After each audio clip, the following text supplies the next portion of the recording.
Any example? Yeah. But suppose if I'm not feeling like attending my duties any particular day, and still I do it, is it something that?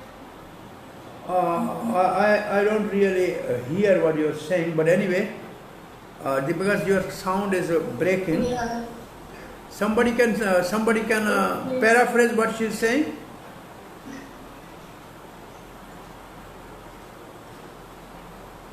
Mataji, maybe you can put it in the chat box so that the teacher can understand. Okay, put it that way. I think keep it in parking. We'll discuss when we finish this section. What is the need for Anukuliyan when the king calls the soldier for war? It is assumed that they have to come with the weapons. Similarly, Anukuliyan is implied in Anushilanam. The objection 1. The response 1 is when the king calls the soldier to feed them, they don't have to come with their weapons. Therefore, Anushilanam, action directed with concentration on Krishna, doesn't automatically imply Anukuliyana. Example, Kansa, Salva, they are not devotees because their action was not actually pleasing to Krishna. Objection 2. What is the need of Anushilanam? Isn't Anukuliyana bhakti enough? As bhakti automatically means service. For example, when king goes out traveling, it also implied that he goes along with entourage. It means bhakti is implied. There is no need of Anushilanam. This is another response. Yes, this is true. But by omitting Anushilanam, there won't be any clear indication of different shades of meaning inherent in the root Shila, Cheshta Rupa, Bhava Rupa. Thus, there won't be any indication of type of bhakti, Cheshta Rupa or Bhava Rupa. Moreover, the prefix Anu indicates that the service has to be continuous. Another response is that a part also is devoid of hostility towards Krishna, Anukuliyana, but it cannot be considered to be performing bhakti. Therefore, Anushilanam is necessary. These two tatistha lakshana, now we are going to Anya Abhilashita Sunyam should be devoid of other desires. Gyan Karmadi Anavartan should not be covered by Gyan Karm or other items. Anya Abhilashita Sunyam, other desire means any other desire other than to please Krishna through bhakti. In other words, bhakti that is aimed at achieving bhakti is proper, else improper. Now, this is an example. Aim of sadhan bhakti is to attain bhav bhakti. Bhaktya sanjayate bhaktya. So this desire of doing sadhan bhakti is okay because we want to awaken the bhav bhakti. Why is Anya Abhilashita Sunyam? Why not Anya Abhilasha Sunyam? We discuss this now. Anya Abhilasha Sunyam literally means one should have no other desire except to please Supreme Personality of Godhead under any circumstances. Okay, but that sounds alright. What is wrong with the definition? Definition is too exclusive. Can you please if this definition is accepted, then Draupadi cannot be accepted as Uttam Bhakta because she has a desire when she was disrobed by the Dushasan. She called about Krishna. So then the Draupadi cannot be called a devotee because she called Krishna. She had a desire. It was not Abhilashita, it was Abhilasha. And Gajendra is not considered a Uttam Bhakta.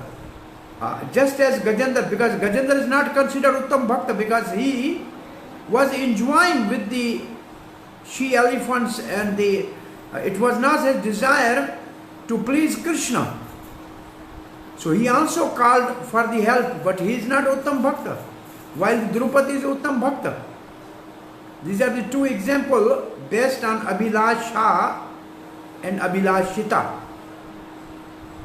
Draupadi has Anya Abhilasha but not Abhilashita. She was it was in a dangerous situation. She called for Krishna, not for any material benefit. And it was spontaneous, once a while, it's not regular. But Gajendra also called Krishna, but he was not actually doing some devotional activity, he was enjoying there. So Gajendra is not included according to the word Abhilashita. But Draupadi is included in his devotional service. So in other words, this Abhilasha and Abhilashita, these two words we must know. What is the definition of Abhilashita Shunyam? Abhilashita Shunyam means devoid of other desires that are deep rooted as one's nature. One's nature means always want to enjoy.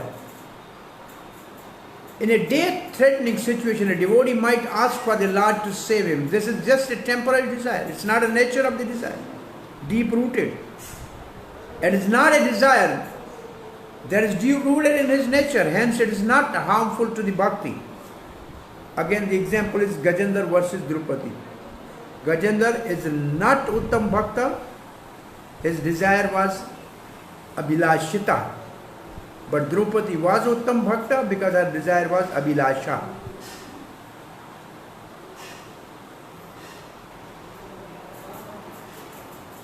Now we are coming to the next topic, Gyan Karma Adi Anavartam. Is it okay? Till this time what we have discussed, everybody is understanding this? There's no... Prabhu. No, Prabhu, it's very confusing. You can't understand. What is confusing? Prabhu, yeah, I want to know. Yeah, suppose some devotees travel and he had some accident, and at that time he called for the Lord's help. That means it belongs to Ani Shah. Yeah. Say again. Yeah. One devotee, he traveled and he had an accident. Accident, okay. Yeah, emergency, and then he asked for the Lord's help. Oh no, that is Abhilasha. It is not Abhilashita. In that situation, if he call upon Lord, this is not against devotion. Oh, yeah, okay. Yeah, it's a spontaneous. This is sudden. This is temporary desire. This is not the deep-rooted nature of his desire. This is a temporary desire. Yeah. This is what we have discussed here. Yeah, what about that some devotees have some physical problem on her health, and she asked the Lord for help? Is that belong to... In our temples, when some spiritual master or senior devotees, when they are undergoing operation or they are sick, then in the morning we pray to the Supreme Lord, the Lord, if you so desire that he should continue service to the movement of Srila Prabhupada, kindly bestow your mercy and let him recover from the disease. These are the type of the prayers we do offer in the temples. So they are not against the pure devotional service. Okay, thank you. Okay. So what you have learned now is the difference between Abhilasha and Abhilashita. The definition as a word Abhilashita, which is deep-rooted nature of the desire for enjoyment separate from Krishna. That should not be there at all. But Abhilasha means desire, which is spontaneous, which is sudden, which is temporary, which is not a deeply rooted desire. and that is coming because of certain dangerous situation, it is not harmful to the bhakti. Is it okay? Now we are going to the second part of the secondary characteristic, jnana. Is not sunyam, is anavartam, not covered. Therefore, which jnana is needed and which is not needed.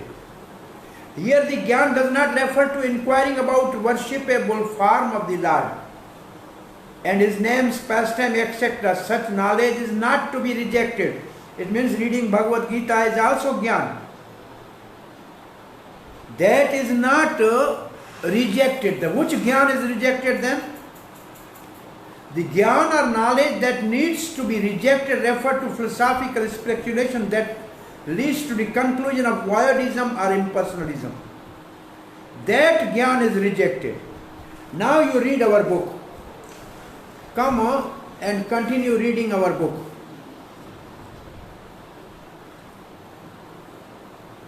The definition of the pure bhakti, the definition of pure devotee, as given by Srila Rupa Goswami in Bhakti Rasamrita Sindhu, can be summarized thus.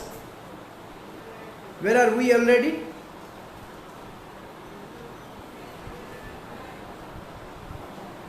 Okay, yeah, we are here.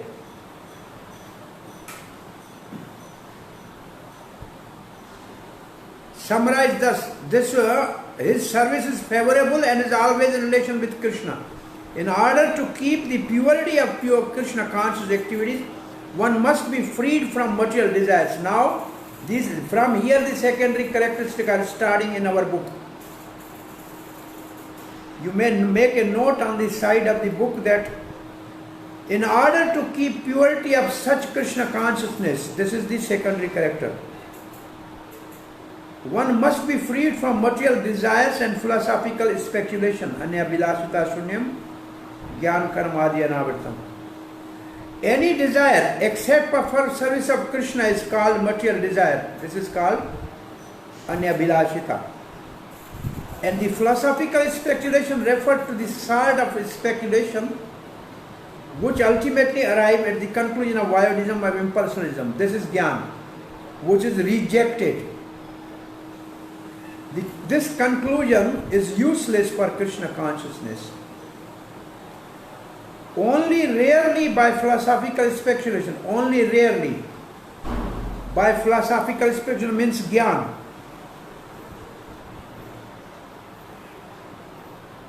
One can reach the conclusion of worshipping Vasudeva.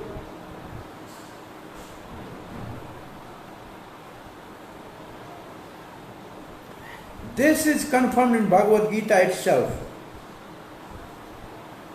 What is this? Anybody can guess?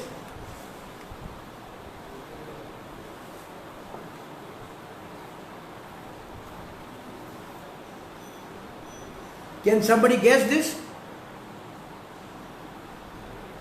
Bhagavad Gita says one type of jnana sometime may bring the people to Krishna. That is not rejected.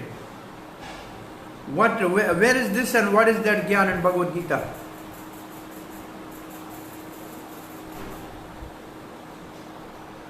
The knowledge about the absolute truth. There's a verse in Bhagavad Gita, 7th chapter. Are you in the 7th chapter now? Yeah. You have 4 type of devotees you have discussed. Chaturvida bhajate mam. Yes. In that, bahunam janmanam ante jnanam, this is the verse I think you have to memorize. Right? So what is written in our book here, Bhagavad Gita, is this verse. I think this is the verse 7.19. Bahunam janmanam ante jnanvan mam prapadyante vasudeva sarvamiti samatma sadurlabha. This is the verse. Yes, Purport. Prabhu 7. Yeah, this is the verse Prabhupada quoted here. The ultimate end of the philosophical spiritualism means Gyan, then must be Krishna. And that one should therefore, with that understanding that the Krishna is everything and cause of all causes, and that one should therefore surrender unto him. If this ultimate goal is reached, then philosophical advancement is favorable. It means that is okay, that is not rejected. But if the conclusion of philosophical spiritualism is voidism and impersonalism, that is not bhakti. So we can have a gyan, we can have that gyan which can lead to the surrender to Krishna, that is okay. But if there is a gyan which ultimately and leads to the Shunyavad and Mayavad, impersonalism and voidism, then it is not Uttam Bhakti. Now next paragraph is karma. Fruitive activities. Karma kand, rituals only. People are attracted to the rituals. They don't know the purpose of the rituals. And what is the purpose of the rituals? Actually to understand Krishna. His activities are unfavorable to Krishna consciousness because they are covered by the selfish enjoying desires of karma kand. Actually Krishna consciousness can be based simply on hearing chanting. Krishna consciousness means Navada Bhakti, 9 limbs of Bhakti. In Bhagavatam, this is said in the 7th canto of Bhagavatam. Sharanam, Kirtanam, Vishnu, Smaranam, Pada Sevanam, Archanam, Vandanam, Dasyam, Sakhyam, Atma Nivedanam. Then Prabhupada writes one line. Beside the 9 processes of devotional service, everything done is unfavorable to Krishna consciousness. Thus one should always be guarding against fall downs. It means if does anything except sadhan bhakti, some karam kand or some other pujas, they are against bhakti. So here is our next topic, karma. Which karma should be done and which should not be done? Karmas here refer to fruitive activities, that is ritualistic activities for achieving material goals.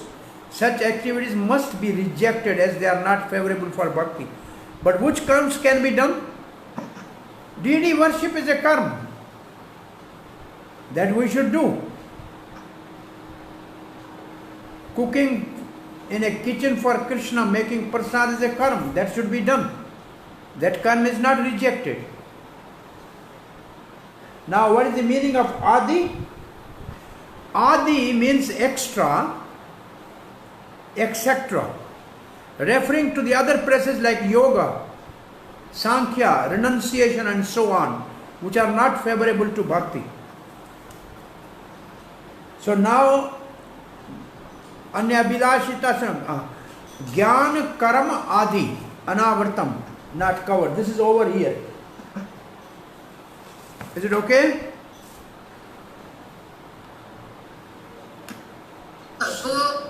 Yes. Yeah. What about the Adi?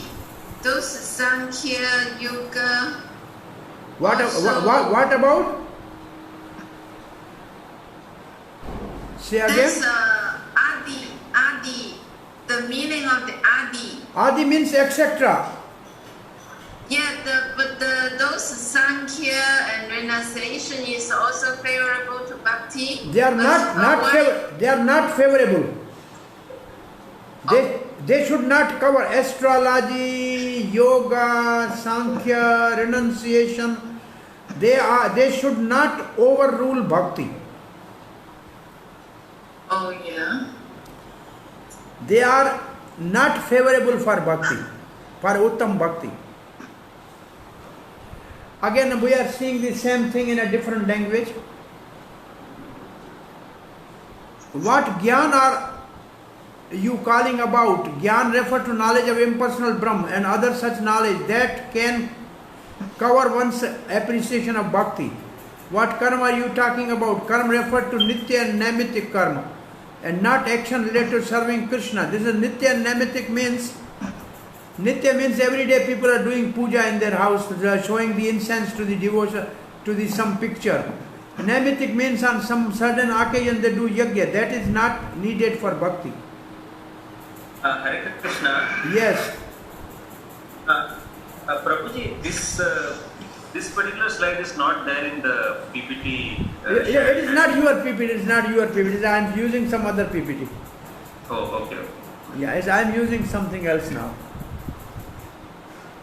Karam referred to Nitya and Naimitic. Nitya means every day doing some ritual. And Naimitic means every, say, people do every 15 days on Purnima some ritual of some katha. So they are not bhakti.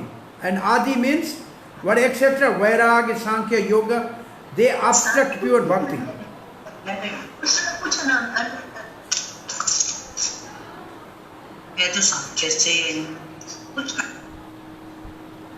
So, yes.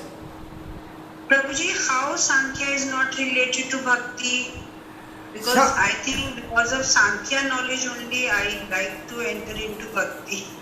Usually Sankhya, if not ultimately coming to the... yes, Sankhya means analysis of the material world, 24 elements. Yes, Prabhuji. And then soul. But beyond that is the super soul and rendering service to that. Usually Jnanis are called Sankhya. If they don't come to the bhakti, then it's not very much favorable for. And the other Sankhya is other imposter Kapil Sankhya, that is against bhakti. The knowledge of the Sankhya in Bhagavad Gita is not against bhakti. Yes. If bhakti has to be devoid of the influence of jnana. Kapil Dev ka Sankhya, that is included in bhakti. Yeah, that is bhakti. Kapil Dev. Yeah, that is bhakti. Hare Krishna, Prabhuji, you are trying to say that if Sankhya philosophy, understanding of Sankhya leads to bhakti, then it is okay. Yes. But if one leads to Sankhya, then it is not okay. That Sankhya which is devoid of bhakti is not included. That is Adi. Yes, yes, Prabhuji. Thank you, Prabhuji. And why not Gyan Sunya? Anya Abhilashita Sunya, why Gyan and Karma is not Sunya? The Gyan Sunya would exclude knowledge of scripture like Bhagavad Gita and Srimad Bhagavatam, which are very vital for one's progress in bhakti. So it doesn't say Gyan devoid of Gyan. It says that knowledge should not cover the bhakti, which is the knowledge of impersonalism and Vaidism. Karma Sunya should exclude activities like Archanam, Kirtanam. They are also karma. They should not be excluded from bhakti. They are part of the bhakti.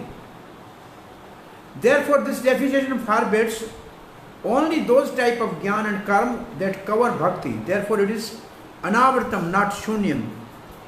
This is just a technical language for the Sanskrit words. For example, if one performs nitya karma out of fear of sin, it is a covering of the bhakti. And many people are doing some nitya karma every day, doing some puja, but because if they don't do, then there will be sinful activity. Since it is not pure devotion, so it is not bhakti.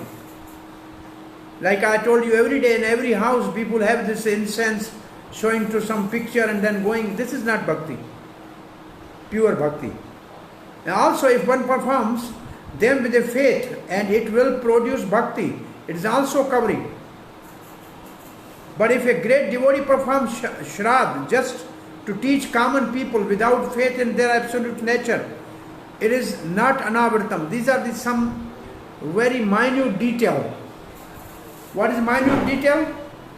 Like Advaita Acharya had a Shraddha ceremony. Now it is coming this month, next month will be Shraddha.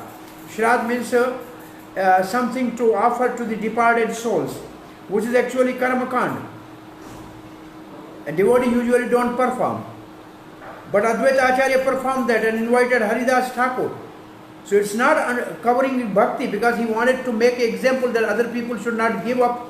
Those who are not in a bhakti, they should not give up the Vedic rituals without actually coming to the higher standard. So this is something very subtle things. Now, Srila Rupa Goswami's this definition of Bhakti Anyabilashita Shunyam is actually the Paribhasha Sutra of this book, Nectar of Devotion. Paribhasha Sutra means whole Bhagavad, this whole book is centered around this definition, and you have to apply everywhere this definition. Now Srila Rupa Goswami quoting another definition for the proof of his definition is perfect. And this is what is the next paragraph in our book.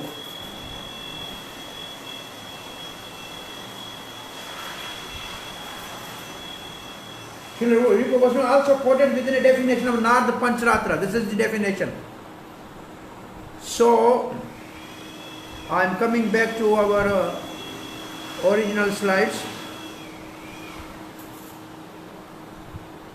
Paribhasha Sutra we will discuss maybe afterwards if we show desire. Let us discuss now this one.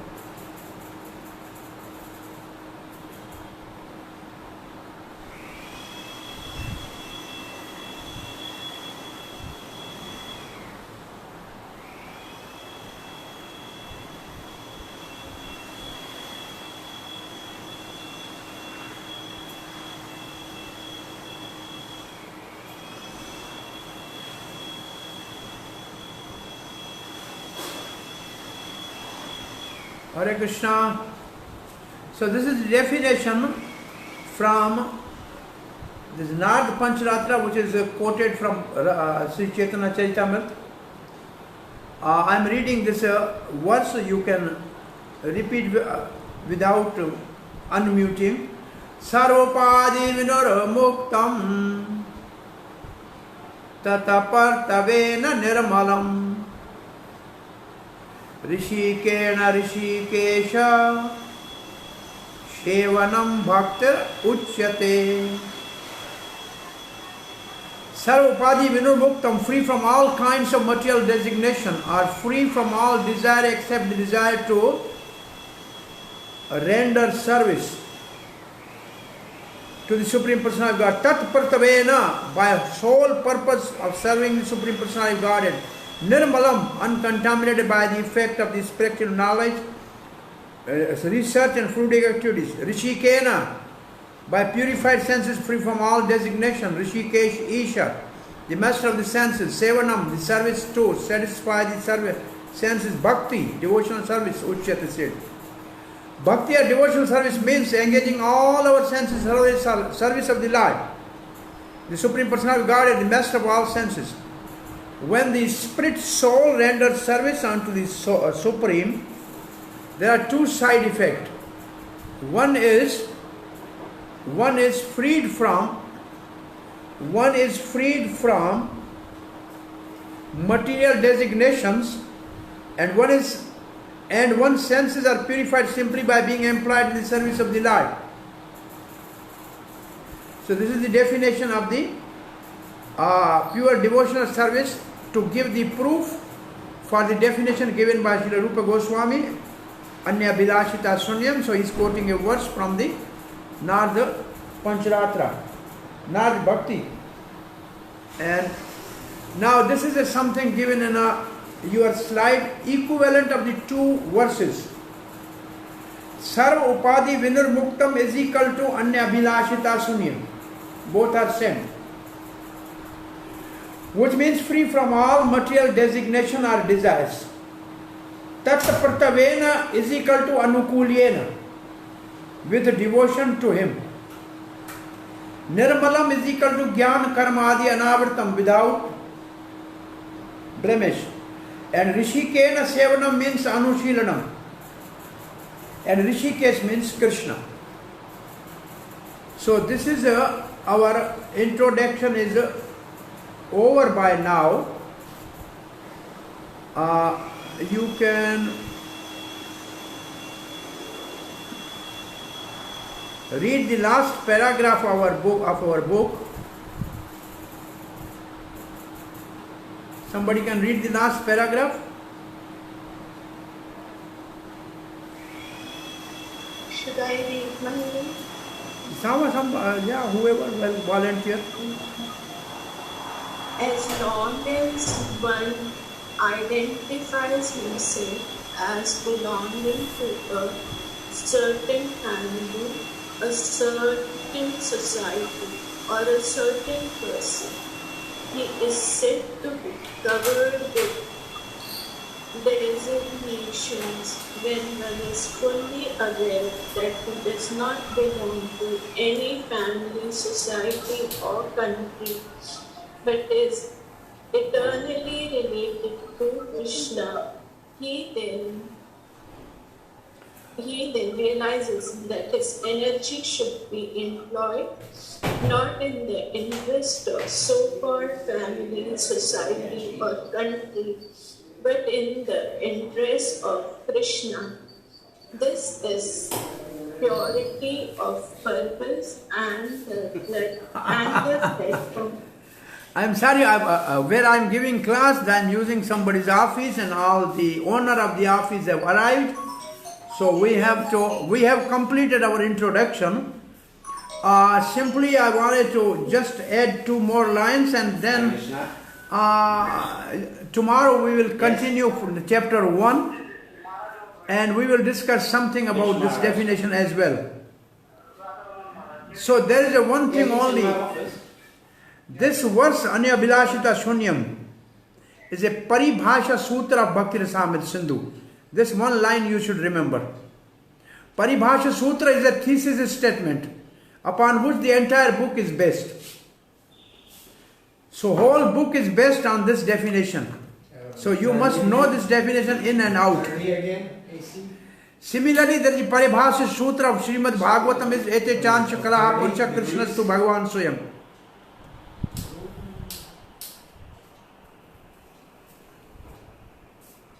Okay, Paribhasha Sutra is over. Now tomorrow we will start the first chapter.